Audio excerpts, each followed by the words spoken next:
someone is embarking on agitation of this magnanimity,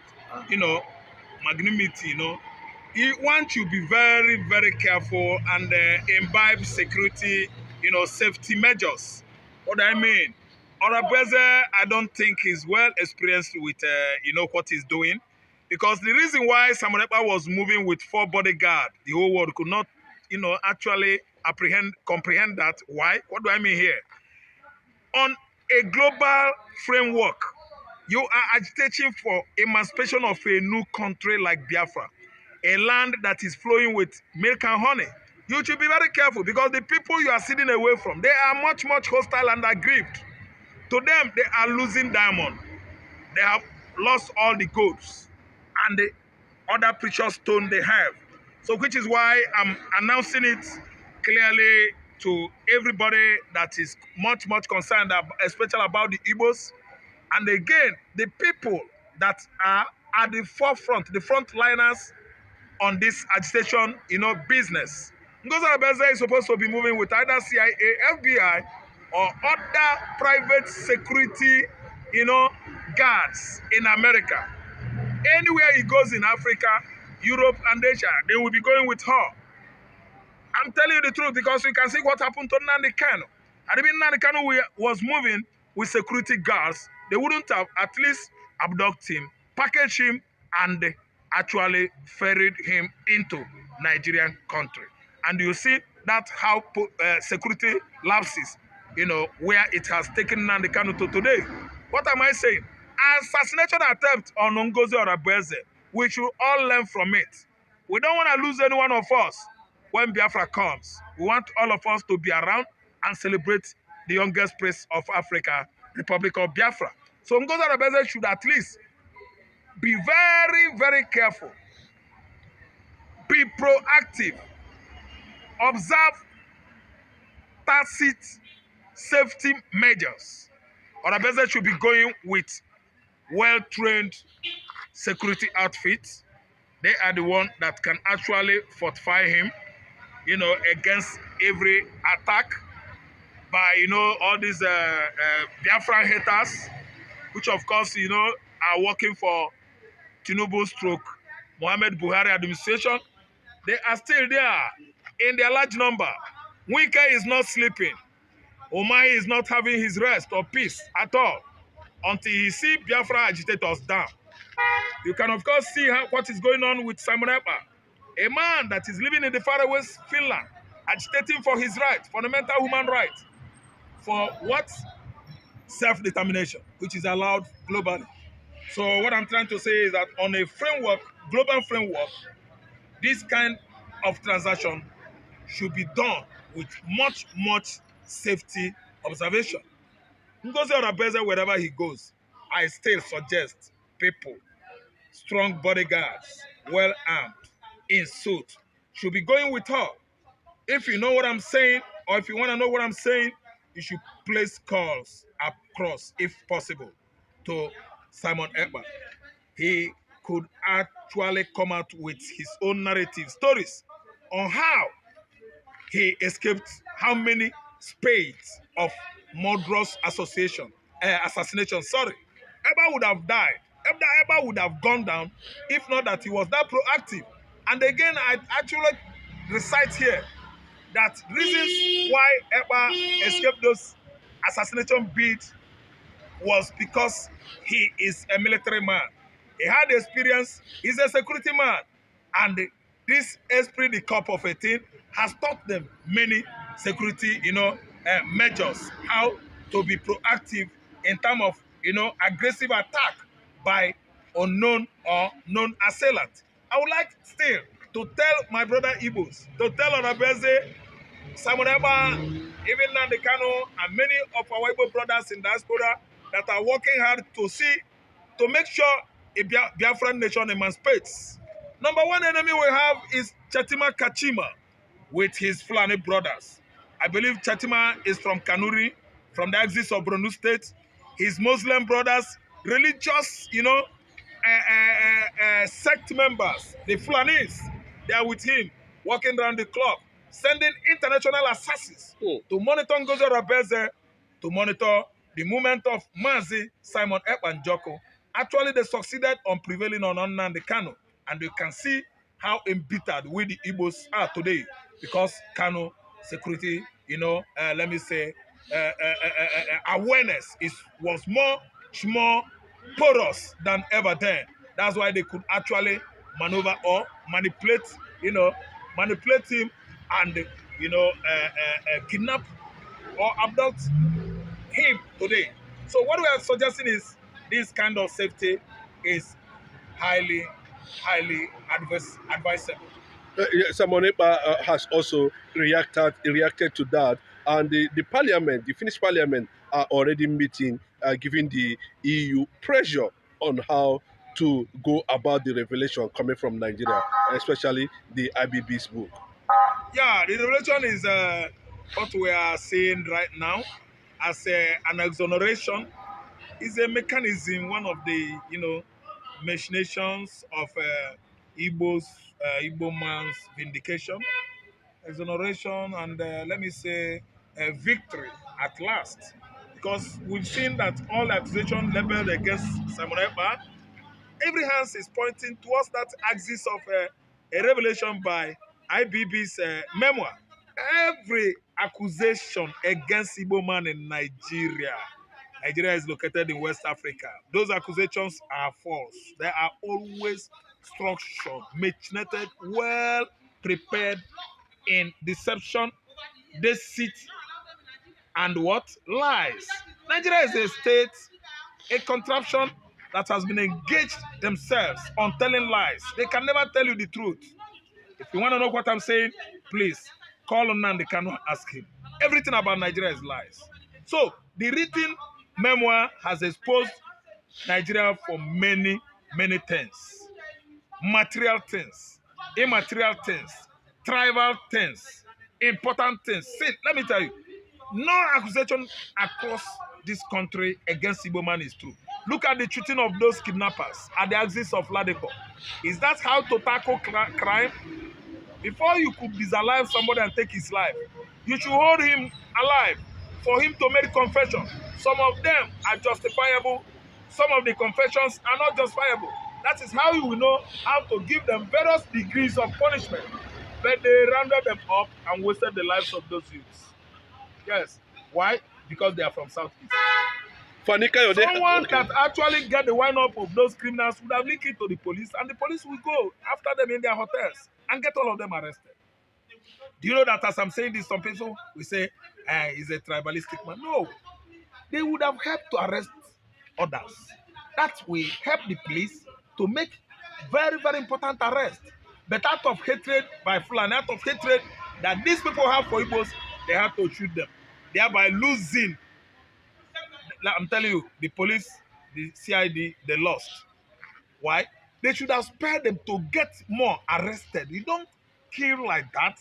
You are killing out of animosity, of Igbo man, hatred. I'm just going to the axis that if anything happens and it has to be with Igbo man, Nigerian nation takes it difficult to understand what it is to be on the side of justice and equity. They will not give such case fair hearing. No. Fairness of hearing, no. Like because he's Igbo. They will go direct with bullet and kill everybody. Look at the desaliving, demising, buying of Igbo youth in the southeastern Nigeria. It's all senseless, all about senseless killing in that region because they are Igbos. If any youth is cited, shoot at sight. Buhari allowed it under Butai as chief of army staff. Tinubu, the Arab world, the Yoruba came and allowed it. That one I don't know from the axis of Africa where he comes from. That one is not from Nigeria. He allowed it. They started buying the youth without proper investigation, shoot at sight. So what I'm trying to say is that the cases the Igbos are having here are not being handled with justice and equity. They approach it with, roundabout manner, rugged manner, hatred, and, animosities. So Orabueze should be very careful. Simon Ekpa, too, has been doing it in the right way, securing himself, giving himself the right, security. Actually, the Finnish nation country is the one that did that because they know that his life is in danger. That's why the Finland is giving Simon Ekpa almost 4 to 5 well-armed men on suit guiding or protecting Simon Ekpa. Orabueze should work hard, at least to secure himself, so that we know how far we've gone to be vindicated, courtesy the book, memoir, autobiography, or biography written by Babangida this time that has actually seen us exonerated over the 1996 coup, which we had only 3 Igbo officers. Yorubas are more than 7. The Hausas, we can't count them all, because I know that a child, Mama Hassan Kassina, from the Sultana Sokoto family, is among the key orchestrator of 1966 coup. And who was the subject matter for this coup? Obafemi Awolowo from Yoruba land, the same man that turned his back on Ojukwu, actually ran to this southwest, received a position of Minister of Finance from Gowon. And they forgot that someone that released him actually had a discussion with him to come here and declare Odua Republic. He turned his back on Ojukwu, actually joined the Fulani military clique, annihilating the Igbos with all his dangerous, cruel policies. Who stopped Aburi with stand? Who went against Aburi with stand? Who educated and lectured Gowon not to agree? Awolowo, you've gone a long way to bring down the Igbo man. No wonder they said Yoruba betrays a lot. Because we can see how Awolowo told Gowon stories about Aburi Wistan. He questioned his own, brilliance. Why did he accept it? Why could you accept or at least concur with that young man? Don't stand with Aburi Council. The whole world were waiting. The whole West African ECOWAS were waiting. And this, especially these Francophone countries and the Ghana, actually, Aburi will stand that was sealed and agreed on. Awolowo kicked against it. And today, we've seen where it has landed us. Killings of the southeastern officers and Igbo, occurring of our children commenced. Immediately, Awolowo rejected Aburi Accord. And I can tell you that today, it is too obvious that Babangida's book has actually, exonerated Igbo man. Finally, in the recent statement by Gowon, he said that Igbos would have overrun Nigeria if not that the Western powers intervened. Yeah, that is a cracked nut, because I know that the people called Nigerian, soldiers or military that took part in that war, most of them are alive, but in their 80s, 90s. And these are the people that can actually told you what went on then. It cannot be us. It cannot be a Yoruba man or a Fulani man running his mouth on the street of Lagos about Nigerian BiAFRA civil war. It cannot be an Urobo man, Efik man, or Igbo man dancing the dance of shame as Joe Ibokwe always dances it. That could actually tell you how far we had gone in 1967, 68, 69, 70 to bring Nigerian military clique under Gowon. Gowon was a frightened child where Ojukwu is and other Biafran, weaponry experts. Gowon can never match up to the like of Fro Umenyi, the former deputy governor of Anambra State, an engineer, the chief machinator, the chief engineer behind the Obunigbe, the Igbo bomb. We have many technicians, war technograpers that actually crafted Obunigbe and the other lethal weapon used by the Igbos during the war. The West actually contributed, especially the almighty Britain, a witchcraft country that supplied Nigerian military clique with all manners of what? Firearms. And supported the genocide of 1967 to 1917. Igbos were maimed and killed in their 4 to 6 million of the black Jews. Were killed and maimed, supported and sponsored by Britain. As I'm talking now, analyzing, on a platform of, global stage, I think that many people are listening, especially the Finlandia people, the island people, Ireland, that's Irish, the Scottish, on how important they were to the Biafran people. They actually played a good role. Yes, to understand that Britain is a witchcraft country. British supplied all lethal weapons to the Nigerian military clique to make sure that they extinct the race called Igbo, the black race today, to make sure that we stopped from existing. And that was their utmost agenda and what? Convention. A consensus in the UK that Igbo man should stop from existing because they have seen us as a moving force. The only force that could counter Britain from stealing, boggling away mineral resources in Nigeria, the only force is Igbo man. That's why British man hates Igbo man with passion. And as I'm talking to you now, the person that supported this kind of ideology and agenda was Mama Charlie. And Mama Charlie is resting in peace wherever she is. Mama Charlie, which is Queen Elizabeth, has never seen anything right with Igbo man.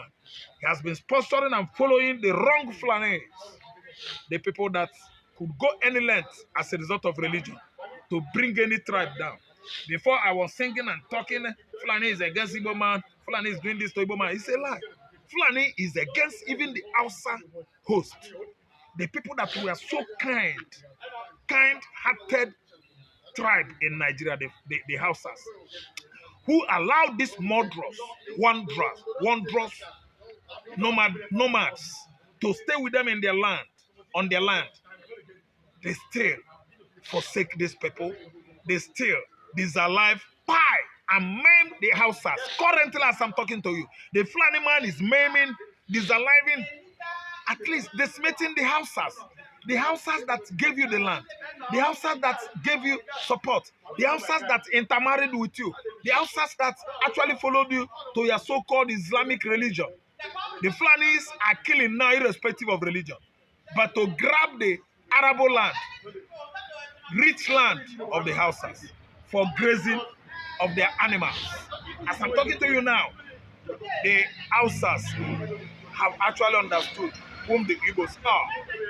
They have actually understood whom they are in the person of nnamdikanu, who cut their skulls, break it into two, divide it into two, and put knowledge about Fulani's agenda, ideology in there. And today, the Hausas, they have resurrected to actually identify with where they come from and where they are going.